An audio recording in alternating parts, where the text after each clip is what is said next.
ये कहानी आज से 3300 साल पुरानी है और इसे बाइबल की एक सच्ची कहानी माना जाता है। ये कहानी है इब्रानियों की, जो मिस्र में पिछले 400 सालों से गुलाम है। लेकिन इन 400 सालों में ना तो वो अपने वतन को भूले और ना ही अपने ईश्वर को, और ईश्वर भी उन्हें नहीं भूला। ये पिछली 4 पीढ़ियों से मिस्र में गुलाम है। ये सब यहाँ पर मजदूरी करते हैं, उनके लिए बड़े बड़े महल बनाते हैं, मूर्तियां बनाते हैं ताकि उनके शहर को खूबसूरत बना सके। लेकिन इनकी अपनी जिंदगी बहुत दर्दनाक है। फिल्म की शुरुआत में ये दिखाते हैं कि एक महल है जिसका नाम है मेम्फिस, और उसके अंदर एक मीटिंग चल रही है जिसमें ये बताया जा रहा है कि हमारी सरहद पर एक सेना खड़ी है, और वो इसलिए खड़ी है क्योंकि उन्हें डर है कि हम उन पर अटैक न कर दें। वहां का राजा ये बोलता है कि मैं नहीं चाहता कि वो हम पे अटैक करें, और वो ये डिसाइड करते हैं कि हम लोग उन पे अटैक करेंगे। लेकिन इससे पहले वहां पर जो भविष्यकर्ता होते हैं, यानी कि जो शगुन देखकर बताते हैं, वो शगुन में ये बताते हैं कि इस युद्ध में एक सेनापति की जान को खतरा होगा और जो उसे बचाएगा वो आगे चल के राज करेगा। अब यहाँ पर 2 लोग हैं जो राजा के बहुत खास हैं। एक तो रामसीस जो राजा का बेटा है, और दूसरा मूसा। मूसा राजा की बहन का बेटा होता है, यानी कि रामसीस का कजन। हालांकि राजा को मूसा से ज्यादा लगाव है, वो जानते हैं कि मूसा ज्यादा काबिल है। अब ये सब युद्ध में जाते हैं, और युद्ध में एक पल ऐसा आता है जब रामसीस की जान जाने वाली होती है, और उस वक्त मूसा उसकी जान बचा लेता है। युद्ध से आने के बाद जब राजा को पता चलता है कि मूसा ने रामसीस की जान बचाई, और जैसा कि उस औरत ने भविष्यवाणी की थी कि आने वाले वक्त में वही राज करेगा जो इस युद्ध में सेनापति की जान बचाएगा, और मूसा ने सेनापति की जान बचाई थी। राजा बोलता है कि मैं जानता हूँ कि तुम भविष्यवाणियों और शगुन पर विश्वास नहीं करते, लेकिन मैं करता हूँ। लेकिन मैं ये सोच रहा हूँ कि तुम मेरे वारिस कैसे बन सकते हो, किसी आम तरीके से तो नहीं। मूसा बोलता है कि किसी भी तरीके से नहीं। राजा बोलता है कि हाँ, अभी तो कोई तरीका नजर नहीं आता। दरअसल राजा मूसा से बहुत प्यार करता है, और मूसा भी राजा की बहुत इज्जत करता है। इसके बाद ये दिखाते हैं कि एक राज्य सभा होती है जहाँ पर ये बताया जाता है कि पितौम में जो मजदूर हैं वो बहुत परेशानी कर रहे हैं। राजा अपने बेटे को बोलता है कि तुम जाओ और वहाँ का जायजा लो। लेकिन बाद में मूसा रामसेस को बोलता है कि तुम वहाँ मत जाओ, मैं जाऊंगा, वहाँ जाना तुम्हारी शान के खिलाफ होगा। अब जो भविष्यवाणी हुई थी और उसके हिसाब से मूसा ने रामसेस की जान बचाई थी, उससे रामसेस के दिल में कहीं न कहीं एक शक पैदा हो जाता है। लेकिन उसका शक अभी इतना पक्का नहीं है। अब मूसा पितौम जाता है और वहाँ देखता है कि मजदूरों की जो हालत है बहुत खराब है, और वहाँ का वजीर बोलता है कि ये कभी भी बगावत कर सकते हैं क्योंकि उनकी तादाद वहाँ पर बहुत ज्यादा होती है। मूसा बोलता है कि ठीक है, मैं इन लोगों से बात करना चाहता हूँ, और वो एक मीटिंग बुलाता है जिसमें वो इब्रानियों के बुजुर्गों को बुलाता है। मूसा उनसे पूछता है कि तुम लोग क्या चाहते हो। वहाँ पर एक आदमी होता है जो बुजुर्ग होता है, वो बोलता है कि हम चाहते हैं कि हम अपने देश जाएं जिसका नाम है कनान। मूसा बोलता है कि मैं वहाँ पर गया हूँ और वो बहुत ही खतरनाक जगह है, वहाँ पर जो कबीले हैं वो बहुत ही खतरनाक है, तुम अगर वहाँ पर गए तो वापस नहीं आओगे। मूसा उस बुजुर्ग आदमी से पूछता है कि तुम्हारा नाम क्या है। वो बोलता है कि पहले तुम अपना नाम बताओ। मूसा बोलता है कि ठीक है। वो बताता है कि मैं बिथिया का बेटा हूँ और मेरा नाम मूसा है। ये सुनने के बाद वहाँ पर सब लोग थोड़े से खुश हो जाते हैं, और जाते हुए वो आदमी बताता है कि मेरा नाम नून है। इसके बाद मूसा को बोला जाता है कि आपसे नून अकेले में मिलना चाहते हैं, और जब मूसा वहाँ पर जाता है तो वही बुजुर्ग आदमी जिसका नाम नून है वो मूसा को बोलता है कि तुम्हें ये बताया गया है कि तुम एक सेनापति के बेटे हो, लेकिन तुम्हें अपने पिता का नाम नहीं पता, लेकिन तुम एक गुलाम पैदा हुए थे। वो बताता है कि जिस साल तुम पैदा हुए थे उस साल एक भविष्यवाणी हुई थी, और उसमें ये बताया गया था कि हमारा मसीहा पैदा होगा। और जब ये बात राजा को पता चली तो उसने उस साल पैदा हुए हर इब्रानी बच्चे को मरवा दिया, और तुम्हारे माँ बाप तुम्हें किसी भी कीमत पर खोना नहीं चाहते थे, और इसीलिए उन्होंने तुम्हें तुम्हारी बहन को दे दिया, और तुम्हारी बहन ने तुम्हें नदी में बहा दिया उस वक्त जब फिरौन पिलामसी की बेटी बिथिया नदी में नहाया करती थी। और जब उसने तुम्हें देखा तो तुम्हें अपना लिया और तुम्हें महल ले गई, और तुम्हारी बहन को तुम्हारी दाई बना दिया, लेकिन उसने ये बात कभी किसी को नहीं बताई। मूसा बोलता है कि अच्छी कहानी थी। वो उसकी बात पे बिल्कुल विश्वास नहीं करता और वो वहाँ से चला जाता है। पर जब नून ये कहानी मूसा को सुना रहा होता है तो इस कहानी को 2 लोग और सुन लेते हैं। वही दूसरी ओर ये दिखाते कि राजा काफी वक्त से बीमार था और अब उसकी मृत्यु हो गई है, और उसकी मृत्यु के बाद रामसीस राजा बन चुका है। और जिन 2 आदमियों ने नून की सारी बातें सुनी थी जो उसने मूसा को बताई थी, वो 2 आदमी ये सारी बातें अपने वजीर को बता देते हैं, और वजीर आके ये सारी बातें रामसीस को बता देता है। अब रामसीस के दिमाग में शक पैदा हो चुका है। मूसा अब रामसीस का सलाहकार है, और मूसा इस महल की, इस राज्य की एक बहुत ही महत्वपूर्ण इकाई है। रामसीस पूरी कहानी सुनने के बाद उस दाई को बुलाता है जिसने मूसा का लालन पालन किया है। वो उसे बिठाता है, उससे पूछता है कि क्या मूसा तुम्हारा भाई है। वो बोलती कि नहीं। रामसीस अपनी तलवार उठाता है और बोलता है कि मैं आखिरी बार पूछूंगा, क्या मूसा तुम्हारा भाई है? वो बोलते कि नहीं, और रामसेस उसका हाथ काटने वाला था कि मूसा बोलते कि हाँ मैं इसका भाई हूँ। और ये कहने के बाद मूसा को उस राज्य से निकाल दिया जाता है। हालांकि रामसेस को अभी भी यकीन नहीं है। रामसेस सोचता है कि सब एक कहानी है, झूठी कहानी है, लेकिन वो भी मूसा से छुटकारा पाना चाहता था और इसीलिए वो उसे उस राज्य से निकाल देता है। और उस राज्य से जाने से पहले वो अपनी माँ बिथिया से मिलता है और साथ में मिरियम भी होती है। और अब उसकी माँ उसे सारा सच बताती है। वो कहती है कि हाँ तुम मेरे बेटे नहीं हो, तुम मुझे नदी में मिले थे और मिरियम तुम्हारी सगी बहन है। हमने ये बात कभी किसी को नहीं बताई। लेकिन अभी भी मूसा को यकीन नहीं होता। मूसा कहता है ये नहीं हो सकता। वो कहती कि सच यही है। इसके बाद मूसा वहाँ से आगे निकल जाता है एक ऐसे भीड़ में जहाँ पर इंसान का नामो निशान नहीं है, जहाँ पर है तो सिर्फ एक ही चीज और वो है मौत। लेकिन मूसा वहाँ से आगे निकलता है और वो एक कबीले में पहुँचता है। वहाँ पर वो देखता है कि कुआं होता है, वहाँ पर कुछ लड़कियां पानी भर रही होती है। तभी वहाँ पर कुछ लोग आते हैं जिनके पास बहुत सारी भेड़ बकरियां होती है और वो वहाँ पर जबरदस्ती अपनी बकरियों को पानी पिला रहे होते हैं। तभी मूसा वहाँ पर पानी पीने लग जाता है। वो बोलते हैं कि तुम हमारे बाद पानी पीना, और मूसा अपनी तलवार सामने रख देता है जिससे वो डर जाते हैं और वो वहाँ से भाग जाते हैं। इसके बाद जो वहाँ पे लड़कियां होती है वो मूसा को अपने घर में खाने के लिए आमंत्रित करते हैं, क्योंकि मूसा ने उन लोगों को कुएं से दूर भगाया था जो कुएं में जबरदस्ती अपनी भेड़ बकरियों को लाकर पानी पिला रहे थे। और उन्हीं में से एक लड़की से मूसा को प्यार हो जाता है और मूसा वहीं रुक जाता है। और कुछ वक्त बाद मूसा उस लड़की से शादी कर लेता है और शादी के बाद मूसा का एक बेटा भी होता है। अब मूसा एक चरवाहा है और मूसा को आज यहाँ पर 9 साल बीत चुके हैं। लेकिन मूसा का ईश्वर पे कोई विश्वास नहीं है, लेकिन उसकी बीवी को ईश्वर पर बहुत आस्था है। अब मूसा की जिंदगी धीरे धीरे चल रही होती है। तभी एक दिन तूफान आ रहा होता है तो उसकी भेड़ बकरियां एक पहाड़ पे चली जाती है और वहाँ के लोग इस पहाड़ को ईश्वर का पहाड़ कहते हैं। और जब मूसा अपनी भेड़ बकरियां लेने जाता है तो वहाँ पर ऊपर से बहुत सारे पत्थर और मिट्टी गिरते हैं और उसके नीचे मूसा दब जाता है।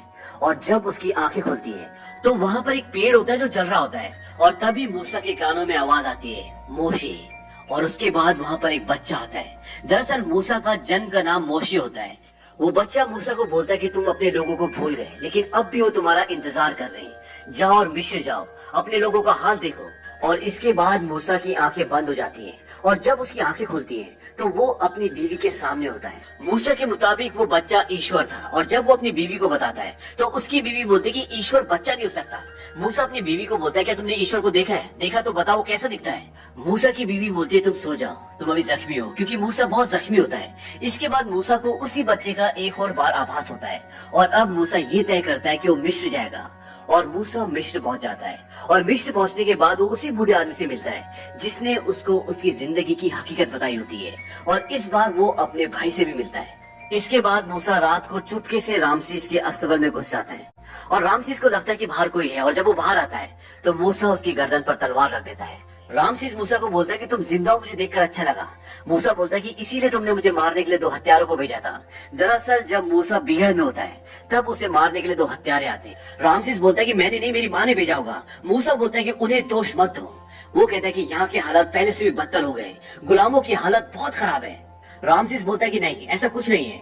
मूसा बोलता है कि मैंने अपनी आंखों से देखा है और अगर वो मेहनत करते हैं तो उनको उनकी मेहनत के बदले पैसे मिलने चाहिए, नहीं तो तुम उनको आजाद कर दो। रामसेस बोलता है कि वो जानवरों की तरह है और अगर हम उन्हें आजाद कर भी दें तो उन्हें जिंदगी जीने का तरीका नहीं आता और तुम्हें भी उन लोगों की बातों में नहीं आना चाहिए। मूसा बोलता है कि मैं उन लोगों की बातों में नहीं आ रहा। रामसेस बोलता है फिर किसकी? मूसा बोलता है कि ईश्वर की।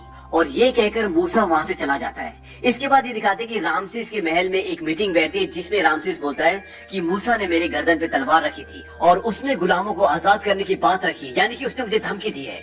अब उसे जिंदा रहने का कोई हक नहीं है, मूसा को मार दो। अब रामसेस के लोग मूसा का पता जिस भी परिवार से पूछते हैं और वो परिवार उसका पता नहीं बताता तो सरेआम उस पूरे परिवार को फांसी लगा दी जाती है। वहीं दूसरी तरफ ये दिखाते हैं कि मूसा अब मिस्र में गुलामों के साथ अपनी एक सेना बना रहा है। वो उनको घुड़सवारी सिखाता है, उनको तीरंदाजी सिखाता है, उन्हें हथियार चलाना सिखाता है ताकि वो यहाँ पर अपनी एक सेना बना सके। और थोड़े वक्त बाद मूसा की अपनी एक सेना तैयार हो जाती है और इसके बाद वो ये फैसला करते हैं कि मिस्र के जो रहने वाले हैं उनको हम परेशान करेंगे, उनके खाने के सामान को जला देते हैं, उनकी नाव को जला देते हैं और कुछ लोगों के घरों को जला देते हैं ताकि वो लोग रामसेस को मजबूर कर दें कि वो गुलामों को आजाद कर दे।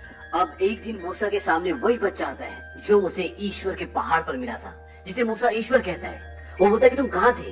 वो बच्चा बोलता है कि मैं तुम्हें हारते हुए देख रहा था और जिस तरह की लड़ाई तुम लड़ रहे हो इस लड़ाई में तुम्हें कई सालों लग जाएंगे, शायद 1 पीढ़ी लग जाए। मूसा बोलता है कि मैं 1 पीढ़ी लड़ने के लिए तैयार हूँ। वो बच्चा बोलता है कि शायद मैं नहीं। अब तुम कुछ नहीं करोगे, बस तुम देखते जाओ।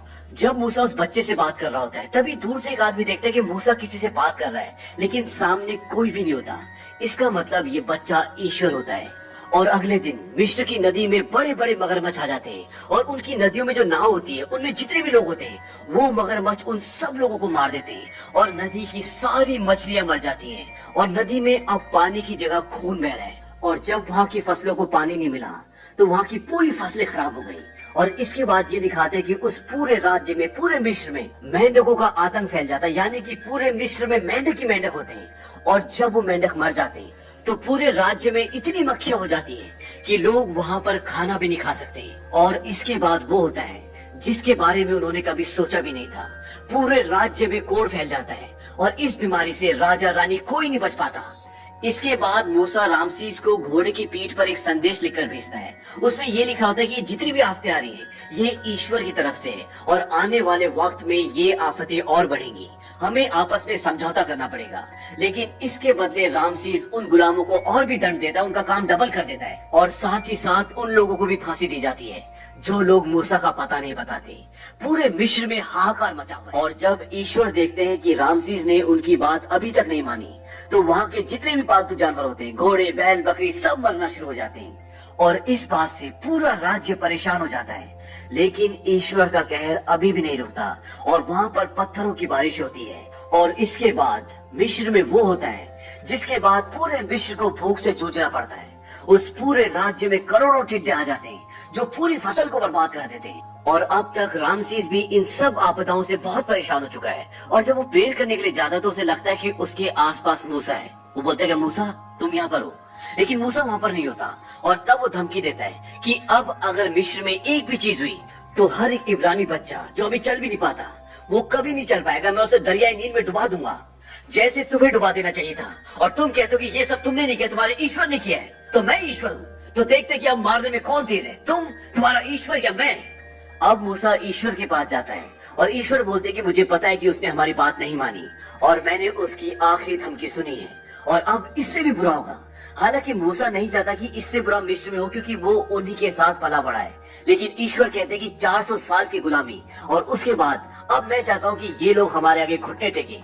और ईश्वर मूसा को बोलते हैं कि जाओ और उसे कहो कि आज शाम तक अंधेरा होने से पहले अगर उसने हमारी बात नहीं मानी तो मिस्र के जितने भी बच्चे सब मर जाएंगे। और वो मूसा को एक बात और बोलते हैं कि हमारे जितने भी लोग हैं उन सबको कहो कि एक भेड़ को काटें और उसका खून अपने दरवाजे और चौखट पर लगा दें। और इसके साथ ये भी दिखाते हैं कि उसी वक्त वहाँ पे रात हो रही होती है, और ईश्वर रात को दिन में बदल देते हैं। अब मूसा रामसीस के पास जाता है और दोबारा अपना प्रस्ताव रखता है, लेकिन रामसीस उसकी बात नहीं मानता। और मूसा जाते हुए बोलता है कि आज रात को अपने बच्चे का ख्याल रखना। और इसके बाद रात को ये दिखाते हैं कि एक अंधेरी छाया मिस्र की तरफ बढ़ती है और पूरे मिस्र को अपने अंदर ढक लेती है, और उस छाया के साथ मिस्र वासियों के सारे बच्चे मर जाते हैं। और अगले दिन रामसीस मूसा के पास जाता है, और उसके हाथ में उसके बच्चे की लाश होती है। वो मूसा को बोलता है, कैसा ईश्वर है तुम्हारा जो बच्चों का खून करता है? कल रात को सारे मिस्र के बच्चे मर गए। मूसा बोलता है, कल रात को एक भी इब्रानी बच्चा नहीं मरा। और इसके बाद रामसीस बोलता है कि जाओ, निकल जाओ, अपने आदमियों को लेके यहाँ से हमेशा के लिए चले जाओ। और मूसा अपने आदमियों के साथ मिस्र को छोड़ के हमेशा के लिए आगे निकल जाता है, और वो अपने देश जा रहे कनान। अब रामसीस उन लोगों को छोड़ तो देता है, लेकिन उसे लगता है कि मुझे उन्हें छोड़ना नहीं चाहिए था, बल्कि मार देना चाहिए था। और वो अपने 4000 लोगों के साथ उनका पीछा करता है। हालांकि वो उनसे 4 दिन की दूरी पर होता है, लेकिन उसके पास रथ है, घोड़े हैं, तो वो उन तक जल्द से जल्द पहुंच सकता है। वहीं दूसरी तरफ ये दिखाते हैं कि मूसा को अब खबर मिल चुकी है कि रामसीस उनका पीछा कर रहा है, तो वो कहते हैं कि जल्द से जल्द चलो। अब उनके पास 2 ऑप्शन है, एक पहाड़ी वाला रास्ता और एक दूसरा रास्ता। तो मूसा ये तय करता है कि हम पहाड़ी वाले रास्ते से जाएंगे, क्योंकि वहाँ पे रामसीस के रथ नहीं आ सकते, और अगर वो आएंगे तो उन्हें बहुत टाइम लगेगा और हमें कुछ टाइम मिल जाएगा। और वो पहाड़ी वाले रास्ते से जाते हैं, और होता भी ऐसी है। जब रामसीस के रथ पहाड़ों के रास्ते आते हैं तो उनके बहुत सारे रथ, बहुत सारे घोड़े नीचे खाई में गिर जाते हैं, और इससे रामसीस का बहुत नुकसान होता है। और फाइनली अब वो वहां तक पहुंच जाते हैं जहां पर मूसा और उसके कई लोग हैं। और अब मूसा के आगे अथाह समंदर है, और पीछे रामसीस और उसकी सेना। और मूसा तय करता है कि अब हम इस समंदर को पार करेंगे। और मूसा ऐसा इसलिए बोलता है क्योंकि उसे ईश्वर की तरफ से संकेत मिल जाते हैं और वो अपने सारे लोगों को लेकर समंदर की ओर बढ़ता है और समंदर का पानी कम होना शुरू हो जाता है, यानी कि समंदर दो हिस्सों में बढ़ जाता है और बीच में रास्ता बन जाता है। और पीछे से उसी रास्ते पर रामसीस और उसकी फौज आ रही होती है। और जब मूसा के लोग लगभग समंदर पार कर ही चुके होते हैं तो समंदर का पानी वापस आना शुरू हो जाता है और उसकी लहरें बहुत ऊपर होती है। मूसा अपने लोगों को बोलता है कि तुम लोग जाओ, और मूसा समंदर की ओर बढ़ने लग जाता है, यानी कि रामसीस की ओर। और रामसीस की सेना भी पूरी वापस भागना शुरू हो जाती है क्योंकि उन्हें दिख जाता है कि पानी हमारी तरफ आ रहा है। और इससे पहले कि रामसीस मूसा पर आक्रमण करता, समंदर का पानी उन्हें अपनी आगोश में ले लेता है और रामसीस के सारे आदमी समंदर में डूबकर मर जाते हैं। लेकिन रामसीस और मूसा बच जाते हैं। अब मूसा और उसके सभी लोगों को यहाँ से आगे कनान देश की ओर बढ़ना है। लेकिन मूसा का घर यहाँ से बहुत नजदीक है, जहाँ पर उसकी बीवी और बच्चे उसका इंतजार कर रहे हैं। और मूसा अपने सारे लोगों को लेकर अपने घर जाता है। वहाँ वो अपने बेटे से मिलता है, अपनी बीवी से मिलता है। और अब मूसा को भी ईश्वर के प्रति पूरी आस्था हो गई है। इसके बाद वो सब वहाँ से आगे कनान देश के लिए निकलते हैं और उस सफर के दौरान ये दिखाते हैं कि ईश्वर भी उनके साथ है। और इसी के साथ ये फिल्म खत्म हो जाती है। हमारे कमेंट बॉक्स में ये जरूर लिखें कि बाइबल की ये कहानी आपको कैसी लगी।